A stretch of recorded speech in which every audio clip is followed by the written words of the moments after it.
Hello les amis, je vous retrouve pour une nouvelle vidéo sur le football européen et plus précisément sur la Ligue des Champions et je vais vous présenter le match Real de Madrid contre Liverpool qui a lieu ce mercredi 15 mars 2023 à 21h pour le compte des huitièmes de finale retour de cette Ligue des Champions.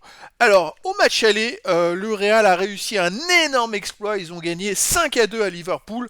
Alors c'est vrai que la qualification est quand même plutôt bien partie, et pourtant Liverpool menait 2-0 après 20 minutes de jeu, et le Real a fait comme l'année passée en Ligue des Champions où ils sont sortis de matchs, ils ont fait des remontadas, donc je ne sais pas combien de matchs, et ben ils ont refait ça, et en plus de faire la remontada, ils ont explosé Liverpool dans la plus grosse défaite, je crois, de l'histoire de Liverpool chez eux, en Ligue des Champions, c'est-à-dire qu'ils ont marqué 5 buts de suite.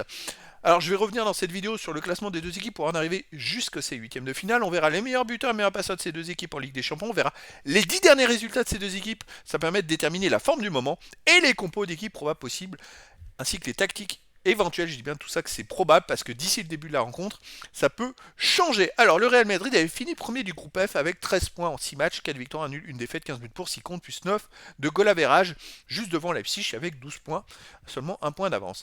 Liverpool de son côté était deuxième du groupe A, mais alors deuxième ex aequo avec Naples qui fait quand même une énorme saison. 15 points pourtant, c'est-à-dire qu'ils ont fait 5 victoires et une seule défaite, 17 buts pour 6 contre, plus 11 de goal average.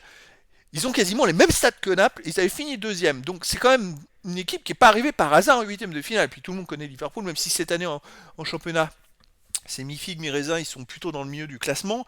C'est une équipe qui a des joueurs extraordinaires comme Mohamed Salah, voilà, et qui est une équipe qui a aussi beaucoup d'expérience, avec des joueurs qui ont beaucoup d'expérience. Donc une équipe qui est très dangereuse. Et pourtant, le match aller, le Real a donné la leçon à Liverpool, ce qui paraît incroyable.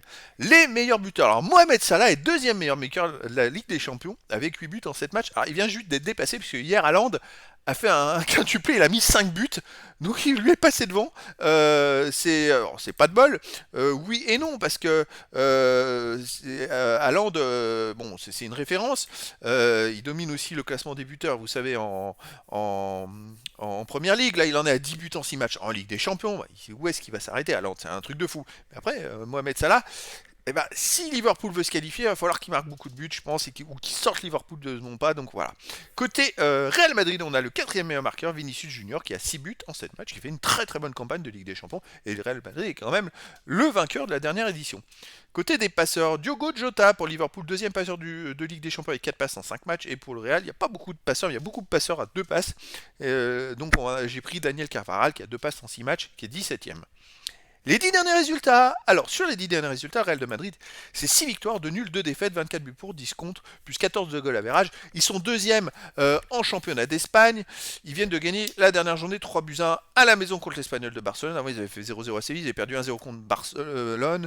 Ils avaient fait un partout contre l'Atlético de Madrid. Bon, ils avaient enchaîné quelques victoires. Voilà. Le Real Madrid, c'est un peu moins bien que l'année passée. Il y a aussi Karim Benzema qui est des fois blessé, qui revient. L'équipe qui change, des joueurs un peu moins en forme. Voilà, des joueurs aussi certains qui sont un peu vieillissants qu'on peut pas faire jouer non plus tout le temps. Je pense à Modric qu'il faut préserver, il peut pas jouer plus jouer tous les matchs à 200% parce qu'il est toujours à 200% sur le terrain.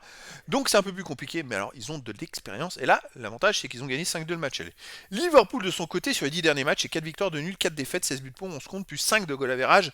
Alors vous voyez, en 10 matchs, ils ont marqué 16 buts et pourtant ils ont battu Manchester United le 5 mars 7 buts à 0. C'est-à-dire que dans les 9 autres matchs, ils n'ont marqué que 9 buts, ils ont du mal à marquer. Voilà, c'est-à-dire qu'ils passent d'un extrême, ils sont capables de gagner 7-0 contre Manchester United, qui est quand même 3ème du championnat, et de perdre le match d'après contre Bournemouth à Bournemouth, 1 but à 0.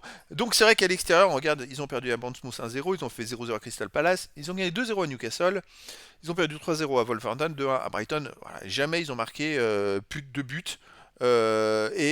Jamais ils font des gros résultats à l'extérieur, ça va être très compliqué. Mais après en Ligue des Champions, tout est possible. Tout le Real, ils ont montré aussi l'année passée qu'ils étaient capables d'en prendre chez eux, même si après ils faisaient des remontadas. Allez, les compos d'équipe possibles. Alors, pour le Real, gardien Courtois, défense Carvajal, Militao, Rudiger, Nacho Fernandez, milieu de terrain, Valverde ou Chouameni, Modric, Kroos, attaquant, enfin ailier, Rodrigo ou Valverde, et de l'autre côté, Vinicius Junior, et attaquant avançant, Benzema. Donc c'est du 4-3-3, c'est du classique. Côté Liverpool, gardien Alisson Becker, défense Alexander Arnold, Konaté, Van Dijk, Robertson, milieu de terrain, Milner, Fabinho, Elliott, ailier, on a alors On a attaquant et ailier Salah, Nunes ou Diogo Jota et Gakpo.